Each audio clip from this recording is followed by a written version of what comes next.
রাধে রাধে বন্ধুরা, তোমাদের সঙ্গে একটা মনের কথা শেয়ার করছি। এই সমস্ত ধূপের প্যাকেট, রঙের প্যাকেট কিংবা বাজির প্যাকেটের ওপর ভগবানের ফটো সরাসরি ব্যবহার করা হয় এবং এগুলো ব্যবহার হয়ে যাওয়ার পর খালি বাক্স কিংবা খাম কিংবা প্যাকেট যেখানে সেখানে আমরা ফেলে দিই।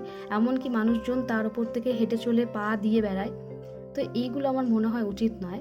তো এই সমস্ত কোম্পানিগুলোকে যদি বলা হয় যে ব্যবহার করা না হয় এই সমস্ত ফটোগুলো ভগবানের সরাসরি, তারা তো শুনবে না। তবে আমি যেটা করি, আলাদা করে এই ফটোগুলো বাদ দিয়ে রাখি। দেখো, আমি গোপাল সোনার এই ফটোগুলো আলাদা করে বাদ দিয়েছি এবং গাছের গোড়ায় আলাদা করে সেগুলো রেখে দিই, যাতে জল মাটির সাথে আস্তে আস্তে সেগুলো মাটি হয়ে যায়, কারণ এগুলো দেখো কাগজের তৈরি।